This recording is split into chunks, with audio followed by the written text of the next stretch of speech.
What is good, everybody? Welcome to the Gold Standard Podcast. I'm Rob Stats Guerrera alongside the human wet blanket, Levin Black. Happy live Thursday, Levin. What's up, Statsy?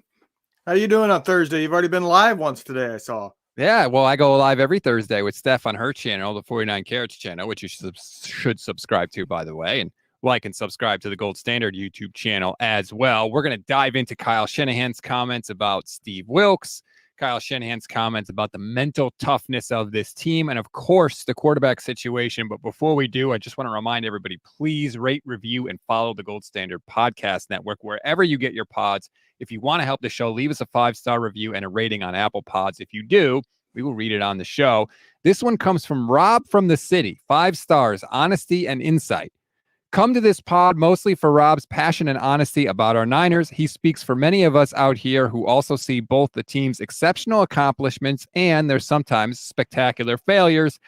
Love that Rob doesn't sugarcoat the low points, but also revels in the Niners' many heights. Levin never fails to provide insightful analysis. I learn something from him nearly every week. And who doesn't love Mimosa Michelle, the network's consistent ray of sunshine? Keep up the good work, y'all. Red and gold till the day I die. Rob P., SF, born and raised. Cool. Good review. Thorough. Cool. That's your analysis. Yeah. Would you rather me say cool beans? I guess this will be one of the weeks that Rob doesn't learn anything from you, but I guess nobody bats 1,000. All right. That happens like every day. Yes. People don't see our text messages when I am teaching you everything you know. Yo, yeah. That's what's happening in the text messages. All right. Let's just get right back into it, Levin. I mean, we were all blindsided yesterday when Kyle Shanahan gets up and starts running through the list of injuries. And how about Kyle, too? Just the way he did it. Debo's not going to play. Greenlaw's going to have a rest day. Oh, yeah, by the way, Brock's in the concussion protocol. And everybody's like, wait, what? What the hell happened? And then, bam, that's been the story in 49 land for the next day and a half. Your initial response to the news that Brock, while he still has time to be cleared this week, it seems unlikely as we do this show on Thursday afternoon. He's not going to play. But let's just, if he plays, there's some shenanigans that happen. I saw a tweet that 25% of players that suffer a concussion make it back for the very next week since they introduced this concussion protocol. But it's been significantly less this year where the NFL has taken it a little more seriously. I didn't give an exact number for this year. There's only been a few players that have been able to make it back same week. For Brock, he has one less day, and that one less day is massively huge because a lot of the players that do get cleared, that 25%, they don't get cleared till Saturday. Saturday is when they get cleared. That's when they go through the final test and, all right, you're good to go. Well, he doesn't get that because for him, the Saturday that he would get cleared is actually Sunday since they're one day behind. So there's just, I don't see there's any way that he plays this weekend. You're muted. Damn.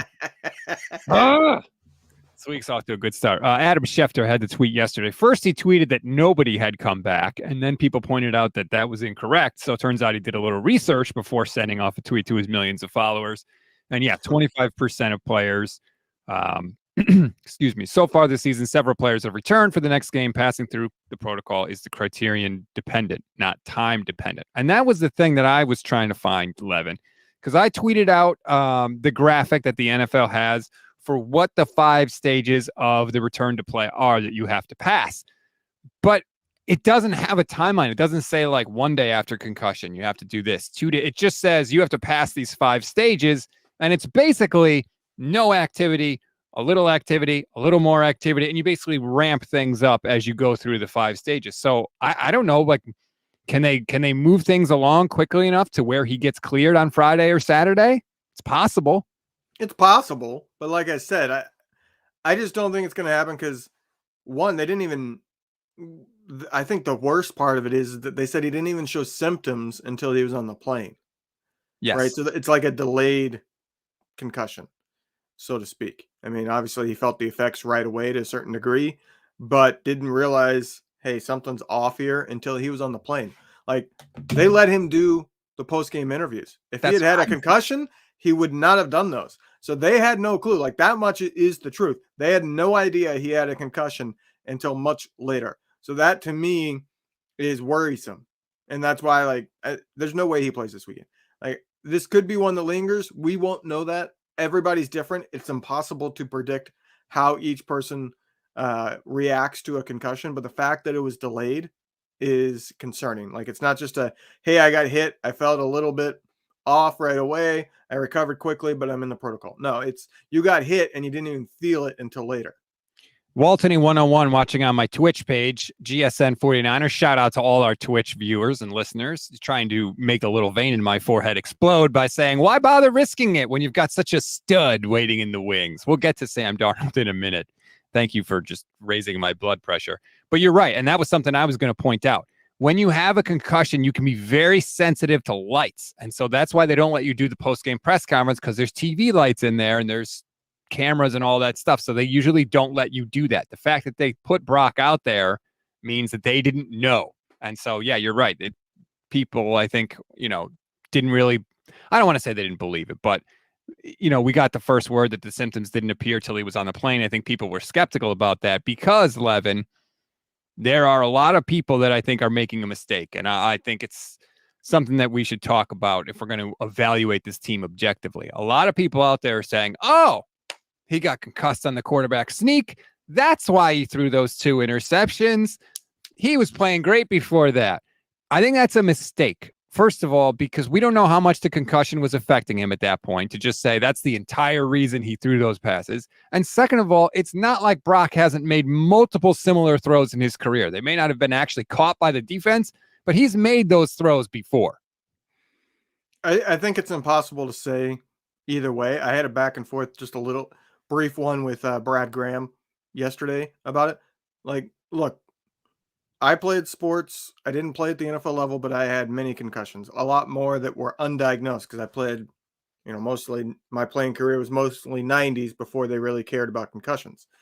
But in soccer, they happen pretty frequently from heading the ball. I actually, on my own, when I was like 12, 13 years old, I started avoiding heading the ball. Like, I would purposely mistime my jumps, but just like affect the guy next to me so that he couldn't also get it, because I would feel dazed and woozy for, anywhere from 30 seconds to a couple minutes after, especially like the goalie kicks, which they've actually banned that now at the lower levels. When a goalie punts the ball, they're fine. They've done studies and they get minor concussions from heading the ball. So at the lower levels, they're not allowing kids to head those. It's illegal to head them because you get minor concussions from that. But I've had concussions anywhere from very minor like that, where after like 30 seconds or so, I feel perfectly normal and I don't have any lasting anything, to ones that literally knocked me on my ass.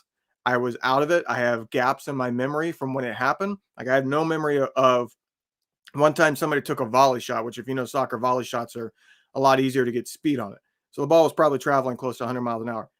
And there was a C in front of me and it parted, I guess. This is what I've been told. It hit me directly in the face. All I know is I was standing there during a free kick. And the next thing I know, I was on all fours facing the other direction in the goal with only the second bloody nose I've ever had in my life.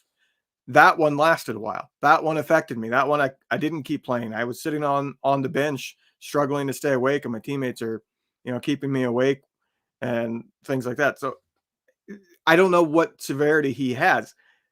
If it was a minor one, like what I was talking about in the beginning, I don't think it would affect his decision making. If it was a more serious one, which the violence of the hit that we've seen that people are suspecting leads me to believe maybe it was a little more violent one, then I think that would affect him, because your brain is very slow. And the reason why they describe it this way is because it does feel that way. It feels like you're in a fog. You can't get your brain to think correctly. We don't know, right? We don't know the severity of the concussion. We have no idea. But I think it's just a mistake to say, well, that's why he threw those 2 interceptions. We have no idea. And again, 23-year-old quarterbacks throw interceptions. It's okay. It's okay to say Brock made a bad throw. Like, can we get there as a fan base? We don't have to have Brock Purdy as like this perfect quarterback all the time. It's okay. Every quarterback has bad throws, bad interceptions, bad decisions. I just think it's weird to me that people are like, oh, nope, that's why he threw the interception. Doesn't count. Forget all the good throws he made after he was concussed. Nope. Like, I just think that's very strange. I mean, I'm not surprised by it. Are you surprised that a certain segment of the fan base instantly wants to excuse everything bad that happened for a 49ers player? There's part of the fan base that's always going to go that way. Part of content creation that's always going to spin it positive.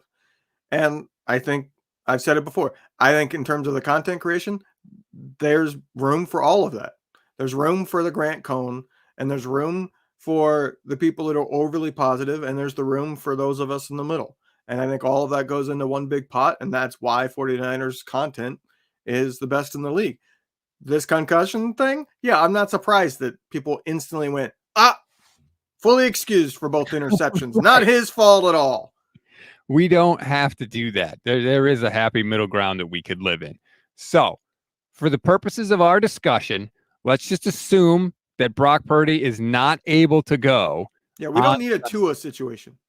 Don't play him because if you play him too soon, there's a variety that varies, but you're much more likely to get one if you recently had one.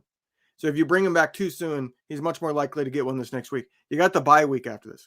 Give him what would be essentially 3 weeks off to make sure you don't have a Tua situation, because if he gets another one this week, his season's probably over. Yeah, I mean, that's not a season's over, and his health is, you're talking potential serious consequences. Nobody wants to see that. Kyle did say that he'd be willing to put Brock in there even if he couldn't practice all week. And he even cited the short week Thursday night game against the Seahawks last year where Brock played without throwing at all or practicing or anything.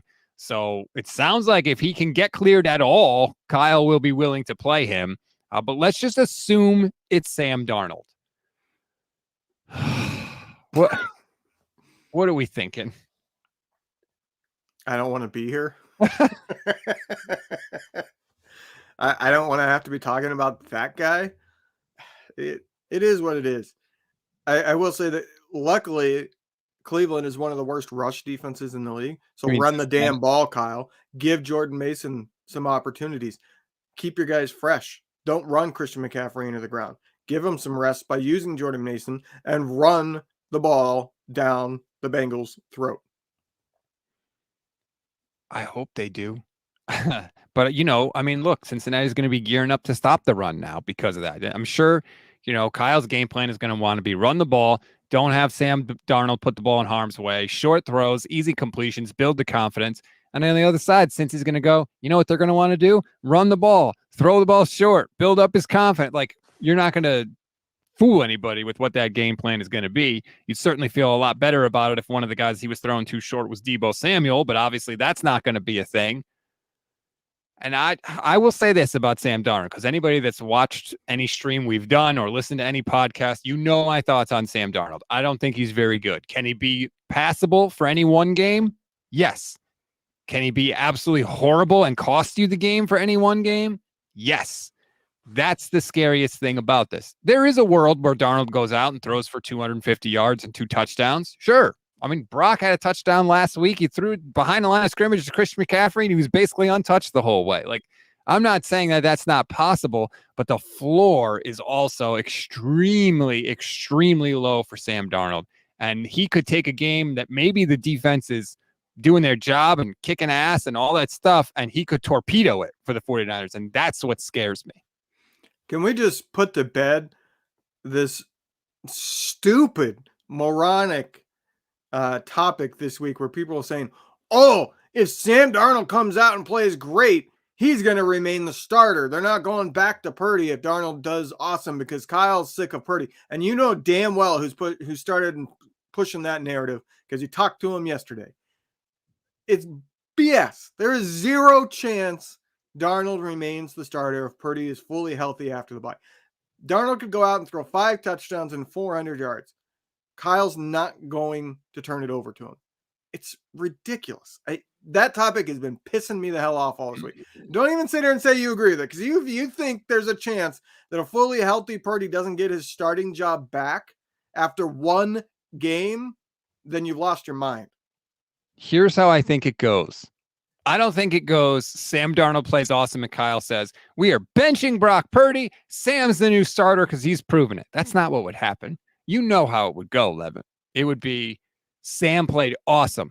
We're not sure Brock is 100%. We don't know if he can get cleared yet. We want to be very cautious with his health. Sam's going to start until Brock is fully healthy and ready to go. And if Sam has another good game, then Brock Purdy may not still be healthy. And if Sam stinks, all of a sudden, boom, Brock will get cleared and be ready to go. Because don't forget, there's 2 parts to pass the concussion protocol. You have to get cleared by the independent neurologist. You also have to get cleared by the team physician. If the Niners don't want somebody cleared, they can get the team physician not to clear him. But he works for the team, okay? If you don't think that happens, trust me, it does. So I don't think that Kyle would outright say, we're benching Brock, it's over. I just think it would be hey, Brock may need another week. Let's see if Sam Darnold can keep this going. No, there's zero chance he's turning away from Purdy because Purdy is the future. Darnold is a free agent after this year. He's not going to stay with Darnold. You have guys like Warner going out, and Warner was talking on his show that he does with his wife about how he has Purdy's back and all this. You lose the locker room if you bench Purdy after a single start from Darnold. And you can say, oh, they wouldn't phrase it that way. The team would know. The team would know damn well whether or not it's a real benching or whether or not he's actually cleared. There's zero chance. You would lose the locker room. The locker room doesn't care. Dude, Purdy doesn't have the same kind of equity with this locker room that Jimmy Garoppolo had. Jimmy Garoppolo pulled the team from the depths of losing, right? They were like 1-9 when Jimmy Garoppolo took over. They were hideously bad. And then he came in and they started winning immediately, starting with his first start. That built up the equity. The Niners were already good when Brock Purdy took over. So it's not the same thing. I don't think he has the same kind of equity in the locker room. Purdy hasn't looked terrible like Garoppolo did. Did that equity come right away with Garoppolo? Yeah, probably because of what you said. But the fact is, Purdy has not looked as bad as Garoppolo looked. I agree, but I still think Garoppolo had more equity because the team was coming from a worse position. Brock just kept the train on the tracks. But if Purdy hasn't played that bad, then the team's not going to be like, oh, that guy that was so good for us and we were winning a bunch of games and we got cheated by the football gods out of a chance of winning a Super Bowl with him. Yeah, we're going to go ahead and go away from him even though he's not playing poorly. No. You wouldn't have the support of the locker room in that. What are they going to do about it? Break apart, probably. Like, this is a team on the brink, I think. That was one thing I was going to get to today. If they go 5-3, I'm extremely worried. Like, alarms at all-time levels with this regime. Because when you are so close to glory so many times and it doesn't go your way, and we've already seen a few cracks with the defense not really having Wilks back. I wouldn't say they quite criticized, but they came darn close multiple times in the post-game press conference. And you see Kyle basically saying, yeah, Wilks messed up. I think if they go 5-3, they go into a bye week on a 3-game losing streak. I think there's going to be a lot of finger pointing that goes on. Maybe they can get through that and go into a winning streak, and that fixes everything because they did that a few years ago, right? But I think at some point that doesn't work. You don't go on the winning streak. You end up breaking apart because people are getting older. They know this might be their last chance, and they start finger pointing, saying, you guys aren't doing it. You guys aren't doing it. It's your fault, not my fault. Jason PDSI, YouTube channel member, says, I fully expect Shanahan to go full Harbaugh on Brock if Darnold plays well. So he kind of agrees more with me. You mentioned the comment, Kyle Shanahan talking about Steve Wilks. If you didn't see it, yesterday Kyle Shanahan had a press conference and he was asked, hey, did you talk with Steve Wilks about that zero blitz at the end of the first half against the Vikings? Here was Kyle Shanahan's response. He knows. You guys, I think, talk to him tomorrow. He knows he messed up on that call. I have no problem with zero blitzes, especially when people need a lot of yards. You know, if you need to get 20 yards to kick a field goal, I have no problem with the zero blitz. But I do when there's 16 seconds left, and that's where he lost track. There was no necessary need for that just because of the time. I have no problem with the call. But, I mean, I have no problem with that play call, but when it's that time, you can't do that. It's not an option. I have no problem with Kyle saying that, by the way. Wilks did screw up. I have no problem with him saying it publicly, but there are people out there that think that there is a tension possibly between Shanahan and Wilks. It's not the first time Kyle Shanahan has talked about being disappointed in the defense or the defensive coordinator. I don't know. To me, I think Kyle's right, and I like that he said that. Now, I think his his statements would maybe be more well received if he also more frequently said, I screwed up. Yeah. I was wrong about this. I need to be better. But I think Wilks did screw up, and I don't think it's wrong of Kyle to say it. No, I don't think it's wrong at all. I'm the kind of brutal, honest one anyways. That's how I run. If I screw up, I want you to tell me I screwed up, right? So I don't have a problem with it. I do have one point on Wilks that I didn't realize until today, actually, from our friend Javi. Do you know the last time Wilks called defensive plays at the NFL level prior to this season? I had thought he had done that with Carolina last So did year, I. but apparently I'm wrong. Right. He did not call plays with Carolina last year. It's when he became the interim head coach, he took play calling duties away and had the defensive coordinator leave. And one of his other fellow assistant defensive coordinator or defensive coaches took over play calling duties. And if I'm not mistaken, that would be Holcomb, who's now, I think, the defensive coordinator for Buffalo, if I'm not mistaken. But I took that. I remember reading that they were changing play calling duties with Wilks being promoted last year. I thought incorrectly that meant Wilks was the play caller. Not the case. It's been since 2019 with the Cleveland Browns. 4 years in the NFL, that's a long time. Thomas Latrell says, if I'm Wilks, I tell Shanahan to score more than 17 effing points. He's not incorrect in that one. And you can have problems with the defense, and I think some of those are justified, but they're third in points allowed this year. Like, only two other teams are giving up less points than the 49ers so far this year. And ultimately, that is a defense's job, right? Yes, you would like to give up less yards, but at the end of the day, it's about keeping the other team off the scoreboard. And only two teams have done a better job of that than the 49ers this year. So I get the frustration, but we also need to have a little perspective, I think. Okay, how about this for perspective? Who have they played? Not Steve Wilks' fault. Right. Steve Wilks' but that you gotta take everything. You gotta take all perspective. So going forward, is it a huge positive that, well, they're not actually giving up points? Or is the context to that, yeah, they haven't given up a lot of points, but that's also a big reason for that is because they played shit quarterbacks all season. Them not being able to get sacks is huge, because how do you stop an elite quarterback? There's one way. There's only one way you stop the elite quarterbacks in this league. That's to get them on the ground before they can make a pass. You're not stopping the elite quarterbacks with all the rule changes by just shutting them down and making incompletions and pass breakups all the time. You shut down the elite quarterbacks by getting sacks, and that has completely disappeared from this team. That is very alarming going forward as they start to play better and better quarterbacks, starting this week with Joe Burrow. So to me, yeah, you can sit here and say, well, they've only allowed the third least amount of points, so they're good. This is all overblown. Or you can say, yeah, they've done that, but they've also played a whole bunch of terrible quarterbacks, including backup PJ Walker, and they're not getting sacks. They've played back-to-back weeks against an offensive line that, one, wasn't performing all that well prior, two, was missing at least one starter, and yet they didn't get anything done. I'm not telling you the defense is perfect. I said that there's problems. They are not sacking quarterbacks. I get all of that, but don't blame Steve Wilks for something that hasn't happened yet. Like, you're saying they might give up more points in the future. Okay. But right now, I'm saying he's getting too much criticism. He should definitely get some. I think he's been getting too much. You don't wait for something to bite you in the butt. You fix it before it can happen.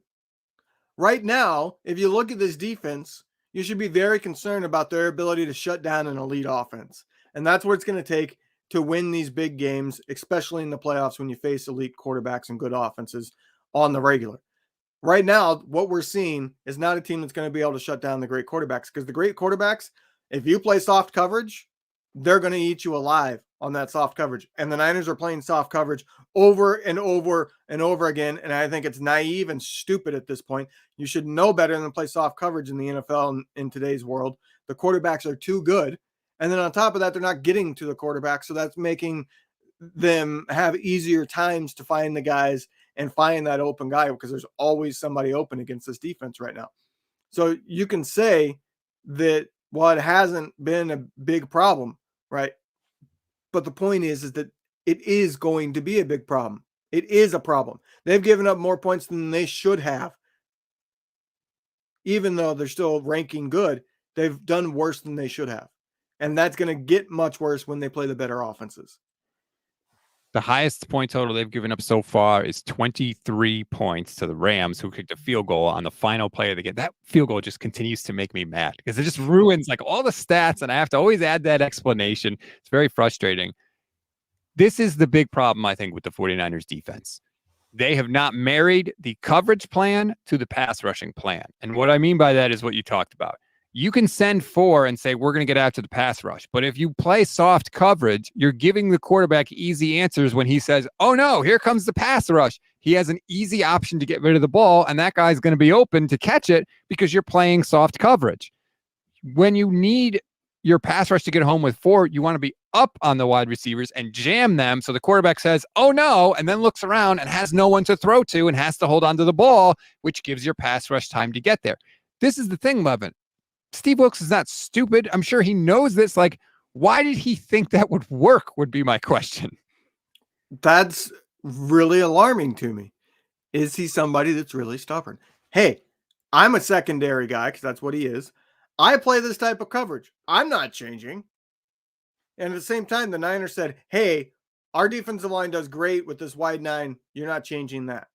So it feels to me like Wilks is being really stubborn and saying, this is my bread and butter. This is what I know. This is the type of coverages I do. I'm not changing it. And like you said, it doesn't marry to what the defensive line is doing. And you don't want to change what the defensive line is doing because that's where all the money's been spent, because that's what they want to dominate the games.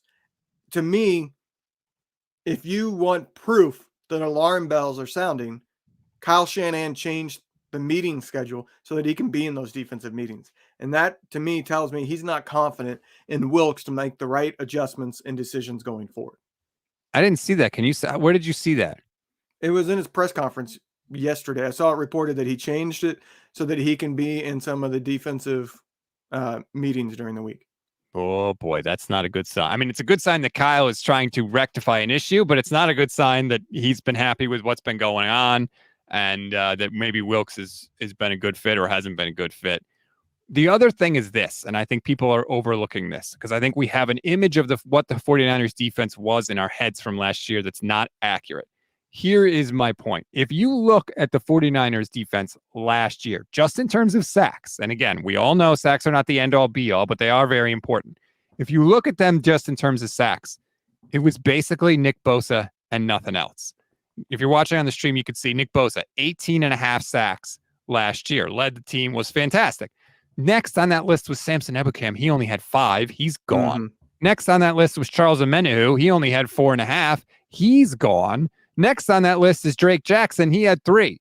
Guess how many sacks Drake Jackson has right now? 3. So the idea that this whole defensive line is underperforming is not true, Levin. They're actually performing exactly as they performed last year. The problem was that was hidden because Bosa was so damn good that we didn't notice it as much. Yes and no. I think there was a lot of players that came in their part-time duty did a good job. So on an actual like rep basis, most plays somebody else was doing something because they were fresh all the time. Between Ebukam and Omenihu and Drake Jackson, I mean, all 3 of those are defensive ends. You got 12.5 sacks out of those 3 guys filling that spot opposite of Bosa a large majority of the time, right? So that spot was still productive. It was just spread out amongst multiple people. This year, that spot has not been productive outside of week 1. That's been the biggest problem. That spot has not been able to make a difference on any kind of consistency. And the bigger problem to me is the inside, because that's where the money has been spent. And that's where you need to have them stepping up, because teams are blocking Bosa. They're chipping and double teaming. They're pretty much saying Bosa's not going to do it. And until you punish us elsewhere, we're not going to change. And that's where the Hargrave and Armstead should be dominating, and they're not. That to me is where I really point the finger, because yeah, you can point the finger at Drake Jackson, but in the end, he's a second-year player that was a second-round pick for a reason. So if he's not panning out, like It means he just wasn't that good. Armstead and Hargrave, you know they're good enough. You know they should be difference makers, and they're getting paid as difference makers, and they're not being that. So to me, that's where I point the finger. Well, I would like to see some more sacks from Javon Hargrave, even some more pressure. Excuse me. Like against Minnesota, I didn't see pressure up the middle from Javon Hargrave. I didn't see pressure from anybody anywhere. And like, yes, I get it that teams are doing things. The Vikings did things to neutralize the 49ers defensive line. I'm tired of somebody saying, well, you just do one thing schematically and that can totally neutralize all your good players and there's nothing you can do about it. Good players have always been schemed against from the beginning of time in football, and the good ones produce despite that. Jerry Rice got double teamed. Travis Kelce gets double teamed. Game plans were made for Steve Young and Joe Montana and all those guys. And guess what? They still found a way to produce. So don't tell me you could just do one or two things schematically and Brandon Ayuk can't catch a pass in the second half or the defensive line can't get pressure. I'm tired of that excuse. Going back to one of the earlier points too, one point I want to make about what we saw this past week. If the opposing quarterback is able to diagnose exactly what you're going to do pre-snap, every single freaking play, then you're being a little too vanilla. And you're also, because it's off coverage, making it too easy on them. You know, if you play man coverage and they're lined up, you don't know who's going to be open. That takes time to get through your reads to find the open guy, if there is one. When you play zone, especially a soft zone, then a good quarterback will be able to diagnose and go, all right, that's where the open spot's going to be. Hopefully my wide receiver recognizes that too and sits down in that spot when he gets to it in his route. And then he knows exactly where he's going pre-snap. That's what Purdy excels at. And that's what Kirk Cousins was doing over and over again every single play. He was able to know, and we talked about that on the Instant React, he knew where he was going with the ball 95% of snaps before the snap. And that, to me, when it's that obvious and he's able to do it that consistently with that much success, that falls on the defensive coordinator. That's a scheme issue when the opposing quarterback's able to do that pre-snap with regularity. It does seem like people are not confused by what the 49ers are doing. And that is very upsetting because I thought at the end of the DeMeco Ryans era, he was awesome at that. He would have Greenlaw and Warner up at the line of scrimmage at the snap. So there would be 6 guys at the line of scrimmage or 5 guys at the line of scrimmage, depending on how the Niners lined up. And the quarterback didn't know who's coming and who's not coming. And that was a great way to, again, make the quarterback have to hold the ball for a little bit. A great way to give the people that were rushing time to get to the quarterback because he had to snap the ball and then look, oh my God, okay, who's dropping back? Who's rushing? Okay, now that I know that, now what's the play? Where do I go with the ball? Just that little delay that the quarterback has to make helps. And it did last year, and it doesn't seem to be that they're just missing that extra second. And maybe they can get it back somehow, but they got to find it fast because this entire defense is built to get pressure, particularly with 4. If you can't do that, this secondary is not good enough against anybody to sustain. I mean, they could just go out and get an actual great pass rusher for the other side. That's a big solution there. You're not going to be able to double team Hargrave, which I think Hargrave is getting double teamed at the highest rate of any defensive tackle in the league. But you're not going to be able to double team Hargrave, Bosa, and say a Brian Burns or a Montez Sweat or a I'm forgetting his last name, or actually first Brian name, Burns? Chase Young. Chase Young. Thank you. You're not going to be able to double team all of them. So to me, that's the solution. And the Niners absolutely should. Like, you need to put some chips in the pot. There's a first round pick this year. Doesn't mean you have to trade it. I'm saying you have draft capital. So go out and get that piece that you need because it's clear the team needs it. And I think that would help a lot. But obviously, to me, like you said, it's not the right marriage. You have coverage wanting to play the game one way, and you have the defensive line wanting to play it another way, and they're not meshing together. And it's creating too easy of a time for the quarterback to know where to go with the ball. And maybe they can huddle up during the bye week and get their heads on straight. Yeah, here's the huddle. Kyle Shanahan in the defensive meeting saying, what the hell are you doing? Right. I mean, you would think this should be an easy fix. So I need to see that. I didn't come across that. I'm going to find more out because, like, that's a big deal. That's Shanahan tightening the leash, so to speak, on Steve Wilks. That's like the first step towards a firing, you know? That's like when you get called into the boss's office and you get like a progress report in your file or a note in your file. Like, that's not good for the confidence that the head Right. coach has in the defensive coordinator. Cinema Pigeon says, Sam Francisco era. League ain't ready. I'm joking. I don't know what's worse, Trey area or Sam Francisco. How about neither? Yeah, neither one is that great. Chris Maldonado, YouTube channel member. Shout out to you, Chris. I thought for sure our D-line would dominate after getting Javon Hargrave. I really wish we'd get a corner before the trade deadline, but I highly doubt it. For people saying Patrick Surtain is not available, he's not available. So that is not happening. It was never going to happen. It stinks, but very frustrating. I think they are going to make a move. I've said this repeatedly. I don't know who they're going to go get, and I don't think it's going to be a Christian McCaffrey type move, but I think they'll get somebody, whether it's a tackle, whether it's a corner, whether it's a pass rusher. They're going to add some piece. I don't think that they're just going to stand pat. Like, there's too much urgency from what we've been told, right? What they have told us all year about this being a Super Bowl window. There's too much urgency in that way. So I think they will do something. I don't know what that is, though. They got to do something. I think it's clear this team's not quite where they thought they would be. And there's not as much depth, especially in the secondary. We've talked about that. To me, I think you make two moves. You go out and you get whoever the cheapest one is amongst the Chase Young, Montez Sweat. And you go out and you get another cornerback. Because as we've talked about, an injury to Lenore or Mooney Ward, this defense is effed. There's nobody else. And corners aren't cheap. That's the problem. Corners aren't cheap, and there's not a lot of good ones that people are willing to give up. So that's a bad combination. Chris Maldonado also says Cincinnati's going to throw it all over us. It feels like Burrow, for those wondering, Joe Burrow said he feels 100%. Cincinnati's coming off of their bye. That is just like the worst time. Like, if you could have played Cincinnati week 1, week 2, week 3 when Burrow was really banged up, that would have been a much better time. Now, supposedly, he's feeling better. I was reading that they're doing less shotgun, that they're doing more under center with Joe Burrow, which he likes and is also a sign that calf muscle is feeling better. It could get ugly because Burrow is damn good and the Cincinnati receivers are damn good. So if the 49ers don't get a pass rush, it's going to be a long Sunday. It's going to be a long bye week is what it's going to be. Yeah.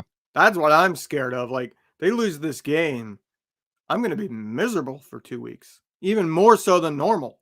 So, like, I just 5-3. I don't know how you feel. Like, I've made my point. I think this team, if they go into the bye week 5-3, nothing's guaranteed. But I'm about as confident as I am on anything that they're not going to rebound. They might still make the playoffs because enough teams make the playoffs these days that you can squeak in. But my thought is that they're not a Super Bowl contender anymore. That team has too much, I guess, infighting, people not doing their jobs, taking things for granted. I don't see how they can recover from 5-3 and get back to being this dominant team. I am not willing to go that far, by the way. Chris says, preach Levin, the truth, Black. You, sir, are the GOAT. That's a damn lie, but we appreciate the super chat nonetheless, Chris. I think that too many people are saying, oh, we're a second half team. Look what we did the last 2 years. We'll be fine. We'll be fine. Like, you can't count on that. These amazing runs in the second half of the year every year. You can't just assume that's going to happen. Those things are very rare. That's what makes them special at the time. It's funny, Levin. How many times during the winning streak did we say, appreciate this? Don't take it for granted. This isn't always how life is in the NFL. Now we're in the dark times, okay? But I think if you go into the bye 5-3, what you've done is you've used up all the cushion that you had, that 5-0 start had you. You've wasted a lot of that 5-0 start, frankly. If you go into the bye week 6-2, you're okay. You are okay if you go into the bye week 6-2. Would you agree with that? Like, as rocky as it may have been for the last 2 weeks, 6-2 going into your bye, everything they want is still achievable for them. Yeah. If they get to 6-2, especially beating a team that I think most of the league views as a Super Bowl contender in the Bengals, now that Burrow's healthy, like, there's a lot of respect for that Bengals team around the league. You hear players talk about it every week about that Bengals team. So I think there's a lot of respect there. So I think that gives them even extra confidence going into the bye week. Like, hey, we righted the ship. We just beat a really good team. We're good to go. I do feel like it should be said that this team is doing the same thing that they've done all the other years. They just did it at the start. You kind of hinted on it, but the players talked about how this year they're being different, that they've kind of taken things for granted at the beginning of each season, thinking things would just come. And then they had to focus when their backs were against the wall, and they were able to then go on a win streak and all that. Well, they won 5 games. They got full of themselves. Yep. They turned off the heat. Mm-hmm. They started taking things for granted like they normally do at the start of the season. And now it's a question, can they flip it and get back to being dominant? I don't know. There's only so many times you can push that button, right? There's only so many charges in something like that. I totally agree. They wanted to focus on coming out of the gate strong, and they did. And then they were like, oh, all right, we're good. No, I mean, Bosa said it. He literally said it after the game, that they were smelling their flowers, that they thought they were the team they needed to be after 5 weeks. And then they got humbled twice. And the key is, are they actually humbled? Or are they just paying lip service, right? Are they actually saying we need to go to work and grind and not take things for granted? I don't know. I can't say. We'll find out. Cynthia, YouTube channel member, says Kyle is wrong for calling out Steve Wilks publicly. Sam playing Sunday, we're screwed. Kyle is wrong for calling out Wilks publicly. Sam playing Sunday, we're screwed. Love the show. Thank you very much, Cynthia. I don't think we're screwed with Sam Darnold. That's not where I want to be. I don't think it's as good as Purdy. I will say this. Half the time, Darnold can play every bit as good as Purdy can play. Right. So you got a 50-50 shot that you're going to have a quarterback out there that's playing as good as Purdy would play, doing everything that Purdy would have done, right? It's the other half of the time that's the problem for Darnold. Eric says 49ers are going to be just fine. Just clickbait. What? What? Clickbait? Clickbait is positive stuff. I hate to break it to you, Eric. Clickbait is positive, okay? No. You disagree? Yep. Oh, I don't. Clickbait is putting a window dressing out there, and then when you actually go to it, it's not what they made it out to be. That's clickbait. That can be positive or negative. Somebody could be saying, like you could have a headline out there saying, Shanahan's taking over defensive meetings. And then you click it, and it's just him saying that he changed the schedule so that he can get in most defensive meetings. That doesn't mean what the headline would have been. That's clickbait. But people only call clickbait stuff that's negative. They never say something positive is clickbait. And in reality, if I wanted followers and likes and influence on social media, all I would do is put positive stuff out. I would just keep throwing it out there, because you see there are people on Twitter that do it, that cover this team. They have way more followers than me. And all the cheerleaders have the high follower counts. It's true. All right. I want to address this because Cynthia came back. She said, I have employees and I would never publicly humiliate them. I get what you're saying. When you're an NFL coach or just a professional coach and you're making millions of dollars and you have a weekly press conference multiple times a week, it's a little different than your normal employee, right? Wilks isn't a normal employee. You can't compare it to a regular job. Part of his job is being public, being in front of the cameras. Just like you criticizing a politician or something like that is fine, because there is actually in law, there are laws written for if you have a public life. Wilks has a public life. Part of his job is to be in front of the microphone and do interviews. So to me, yeah, you can call him out. Somebody messes up, call him out. Yeah, I get what you're saying, and I agree. But Kyle didn't have to say he knows he screwed up, right? Kyle could have just said, hey, we talked about it. We think the better way to go is no zero blitz with 16 seconds left on the clock. He could have phrased it differently if he wanted to. But I also don't have a problem with him saying, like, hey, he screwed up. Now, he also needs to admit the times when he screws up. And people that are saying that the Niners haven't scored enough in the last 2 weeks are correct. You got to get to at least 20 points with 3 All-Pros and the offensive genius and all that stuff. Like, you have to. So both things can be true. Wilks screwed up. He needs to be better. Kyle's offense hasn't been good enough the last 2 weeks. Yeah, I mean, it's absolutely true. The offense has not been getting the job done. There's been untimely penalties.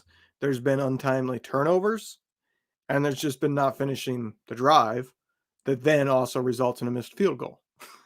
So it's total team failure. It's special teams missing the kick.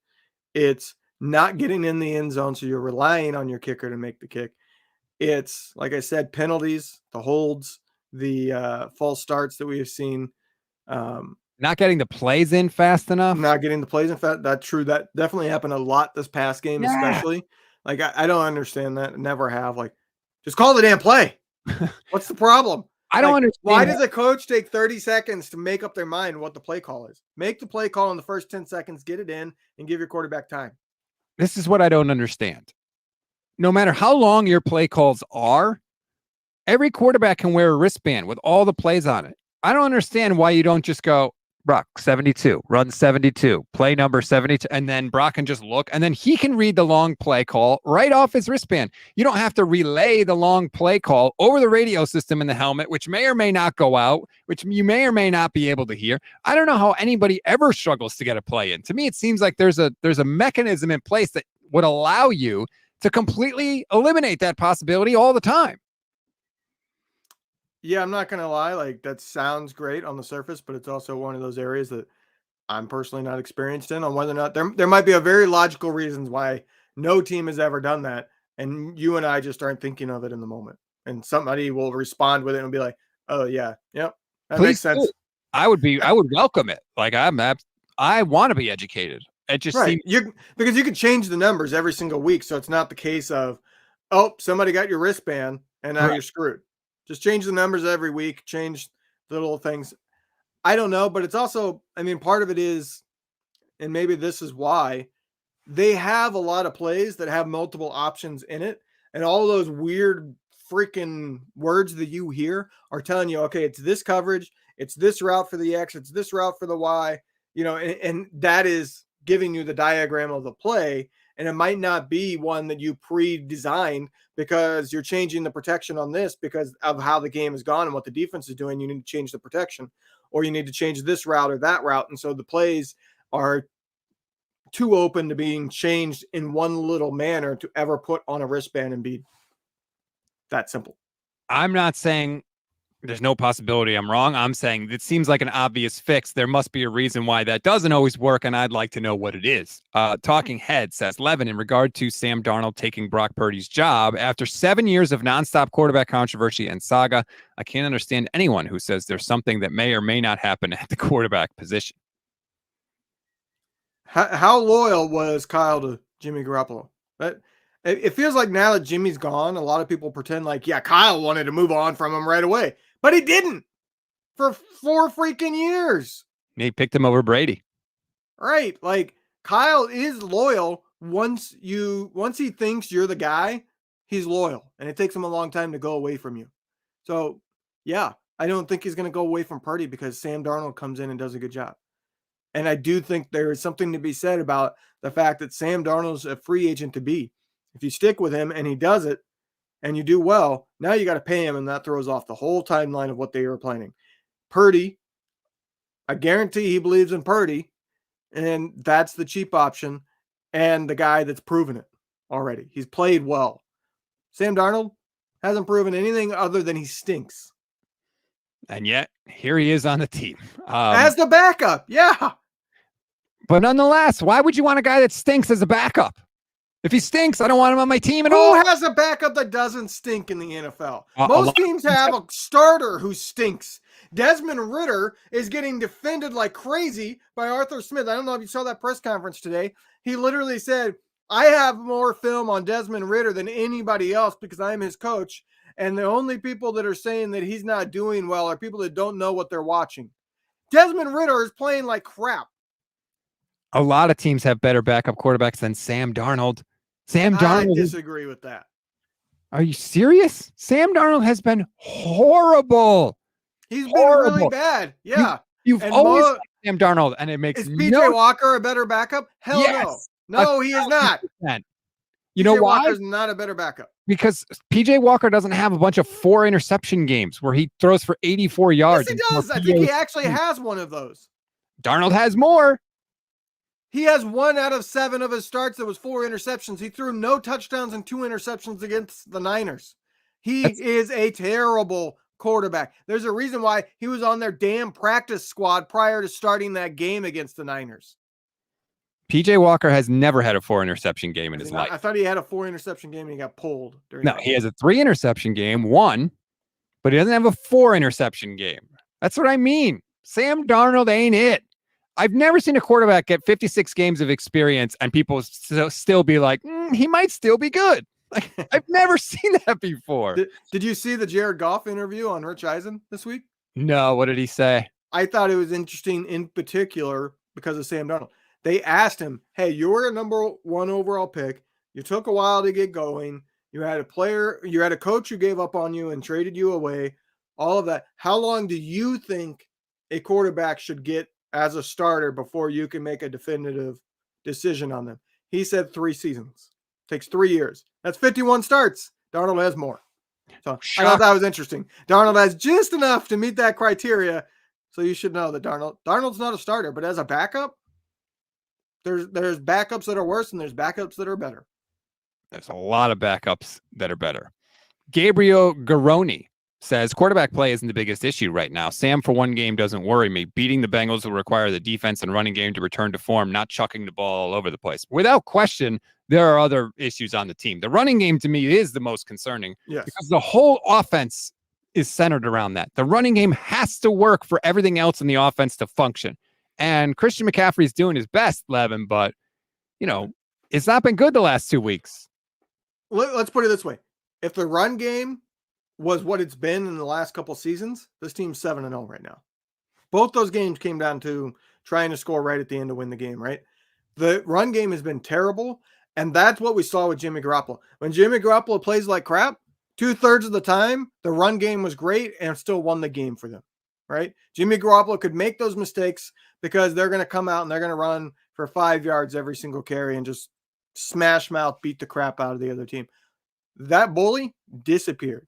That bully shrunk and disappeared. They're not beating anybody in the run blocking. They're averaging, I think it's like 3.2 yards per game the last two games. They are not doing well. It's been 4 games since Christian McCaffrey averaged 4 yards a carry. He has 3 straight not doing it. I think they need to mix it up more. I do think that Christian McCaffrey is getting tired and that is having an effect. They need to mix it up more and keep him fresher. It wouldn't hurt. It's not like they don't have other good running backs on the roster. Chris Maldonado says, Rob admits Levin is the real deal. Clickbait, LOL. Much love and respect, Rob and Levin. Oh, Rob is a real fan. I was listening the other day just saying, I went on a rant with Vish at the end of the show about people claiming I'm not a real 49er fan, that I just kind of lost it a little bit. So I apologize for that. But the ground game has to get better, 1,000%. Honestly, I wish that Elijah Mitchell would be the one that's not active on game days. Give me Jordan Mason, even Ty Davis Price. At least let me see it. Like, I feel like I've seen enough now with Elijah Mitchell this year. He has not been good when he's been in there. He hasn't. And so to give him snaps over Jordan Mason and to keep Christian McCaffrey played every snap last week. Every snap. Like, why? He doesn't have to be out there for every snap. What I don't get is, if it's not working with Christian McCaffrey, why not try something else? They kept trying these super long, drawn-out runs trying to get to the edge, and they were failing every time. Christian McCaffrey was lucky to get a couple yards on those. Why not bring the guy in that's averaging 5 yards a carry that can run through the tackle and run it up the gut and see what happens? Like, I can understand if you brought in Jordan Mason for a drive and you ran him twice and he got 3 yards total, and you're like, all right, the inside run isn't working either. But they didn't even do that. That's what I don't get. Like, okay, Kyle, quit being stubborn. Maybe you got it full of yourself too. You thought, hey, we're scoring 30 points every single week. My game plans are perfect. I'm not changing anything. No, your game plan was not perfect last week. It wasn't perfect the week before. And you didn't change crap as the game went on. When is the last time that we saw them, hey, this run isn't working, and suddenly they go to the exact opposite and beat the crap out? We used to see that. That used to happen. There used to be adjustments at halftime, and the offense would come out and look completely different and start moving the ball. 5 15 carries for Christian McCaffrey last week, 1 for Elijah Mitchell, 1 for George Kittle, and Brock Purdy had 5. 2 of those were sneaks, and I think 2 were scrambles. Like, yeah, you can do it differently, Kyle, but it does seem like he's locked into the old school workhorse running back, and it can be frustrating at times. It's great when it works, but the question is, what do you do when it's not working? And right now, the last 2 weeks, the offense hasn't worked. And I get they've missed some field goals. They've had some turnovers. Christian McCaffrey has 2 fumbles inside the opponent's 10-yard line in the last 3 weeks. That's certainly not Kyle Shanahan's fault, but it's got to get fixed. And it's got to get fixed this week, because this may be a week where you have to outscore the other team. This may be a week where you need a shootout type of situation, and you're going in with your backup quarterback against Joe Burrow, who now is feeling, to hear him tell it, as healthy as he's felt all year. Yeah, I don't want any cigars lit after this game. Right. Joe Burrow loves to light up the victory cigar. This game does worry me quite a bit, because the whole bye week for the Bengals, that's just unfair. They're going to come in fresh. The Niners are clearly, I think, laboring at this point. They got a lot of injuries that are starting to pile up to some of the biggest names. They need that bye week, but they need this win first. Like, I'm not going to keep harping on it. I don't think the season goes well if they lose this game. Gabe Garoni says, the good old days when the Niners had a run of second half shutouts. I mean, they did only allow 6 points in the second half last week. I know the Vikings missed a field goal, but still, they only allowed. It's not like they got lit up in the second half. The problem was they couldn't hold it down in the first half. Keenan Gims says, would love to see Mason between the guards. Yeah, me too. And maybe we will see that this game. I hope we will. But I will say this, the Bengals, I went and looked. Not only are they 30th in average yards per rush allowed, like they're a terrible run defense, but running between the center and the left guard is where they're the worst. They're giving up over 6 yards per carry between the center and the left guard, and that's where Jordan Mason is best. So I want to see that. I don't care if it's Mason or if it's CMC. I just want it to work. But like, if it's not working with CMC, give it to Mason. And I get that, like, that, you need your offensive line to block whoever the running back is, but Jordan Mason has played well enough to earn more snaps on the field. That's just a fact. And you don't need to run Christian McCaffrey as much as you have been. I did like that they've been using George Kittle, or at least they used him last week. I love that. Please keep that up. George can do it, man. Do not leave him in to block. George Kittle, it's just weird. They can get him the ball when they want. They just don't want to if Debo plays. Yeah, it really does. I don't understand why you can't do both. Right. I don't get it either. 187 says something I've seen a lot on 49ers Twitter. Fred Warner looks tired in his podcast and has a big bruise on his leg. Yeah, that happens during an NFL season. I mean, you'd be tired too if you ran 1,000 yards trying to catch up to somebody that you missed the tackle on. And they played, I think, 60 snaps or something last week? The Vikings had the ball for 35 minutes in the game. They ran 66 plays. It's a lot for a defense to be on the field. Usually you'd like your defense to be around the 40, 45 play mark. But this is the thing that's happened because the Niners can't get a 3 and out when they need one. Like, they might be able to stop the other team, but not right away. The team gains a couple of first downs, and then maybe the Niners slow them down. And that changes field position. It changes time of possession. It keeps the defense on the field longer. It's not like we have seen in recent years, that's for sure. The third down defense the last 2 weeks has been atrocious. Yeah. I can't remember how successful Minnesota was, but it was a lot. 8 of 13. 8 of 13. Like, they've just been bad on third down. And I mean, we've harped on it already, but to me, that's the soft coverage. When it's 3rd and 6 and you give them an 8-yard cushion, guess what? They're going to convert. Right, because they only need to throw a 4-yard pass and they can pick up the other 2 before you tackle them. By the way, what would you do without me? You said a stat, bam, I had it. I threw it right out there. You'd be lost without me. Yeah, sure. Whatever you got to tell yourself. The frustrating thing is the Browns were 3 of 13 on third down, and they still worked the 49ers. But I agree with you. In general, the third down defense, especially if it's like a third and a running play, I feel like the other team gets it every freaking time. Well, the run defense has been, like I said, that bully went away. Yeah. And I said this with Steph this morning as we wrap it up here. maybe the Sam Darnold thing, the fact that our starting quarterback is likely going to be out, maybe that does provide the wake-up call that this team needs. It's like, yeah, after Cleveland, they lost, but if they made the field goal at the end, they would have won. So we didn't really lose. And then they lost to Minnesota, and it's like, okay, we lost. Maybe we're not going to go undefeated. But maybe now it's like, all right, wait a minute. Now we got Sam Darnold in. Brock is not here anymore. If we lose, now we're 5-3. Then we will have lost 3 straight. We'll have given back almost all of this great start. Maybe this is the thing that sort of wakes everybody up and gets that urgency going. I don't know, but I have to hope for that because we have not seen the same edge to this 49ers team the last 2 weeks.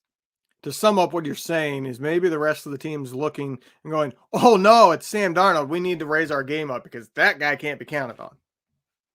Some of us have been saying that. Half of us on this pod. The other half is somewhat intrigued by Sam Darnold, which blows. I'm not somewhat intrigued by Sam Darnold. I just don't think he's worse than half the backups out there because backup quarterback in the league is not a good place to be. Like, they're not good. Do you know that Sam Darnold is basically the bizarro Brock Purdy? Like, all of Brock Purdy's good attributes are mental. All of Sam Darnold's good attributes are physical.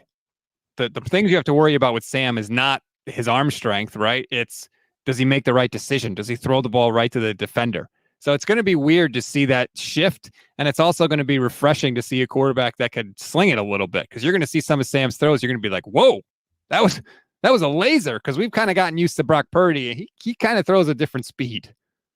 You're going to be saying whoa for either really good reasons or really bad reasons. Yeah. You're going to be saying whoa a lot with him playing. Look, like I said, 50% of the time, he's going to be every bit as good as Brock Purdy can be. It's the other 50% that you're worried about, and you never know which one you're getting. 50% of the time, it works every time. Buckle up, everybody. Whatever happens, we'll be live after the game on the YouTube channel here. Make sure you like and subscribe. Hit the little bell, and you'll be notified every time we go live, which is at least once every weekday. Are you going to join us on the Instant Reaction this week, Levin? Yeah, my parents will be visiting, but they can piss off and sit upstairs while I talk to you. Piss off, Mom and Dad. I need to talk about football. That's the kind of dedication. I will be doing pumpkin carving prior to football, and then football Sunday where I got grandparents, so it's not all on me of my kid. I want to play. Football's on. Let's watch football. Play with your grandpa. I'll see you later. No, we appreciate it. Thank you for being a part of that. So again, please join us. It's always so much fun. Everybody hops in. We interact. I wouldn't say it's always so much fun. It's always interactive, but the last 2 weeks have not been very fun. Well, yeah, I guess not. But I guess I'm biased by the fact that the 15 games that they won before that kind of skewed my view a little bit. But nonetheless, join us for some interaction. Okay, we'll promise that and hopefully more, but we'll see. Levin, have a great Thursday. Everybody enjoy the rest of your Thursday. We'll talk to you after the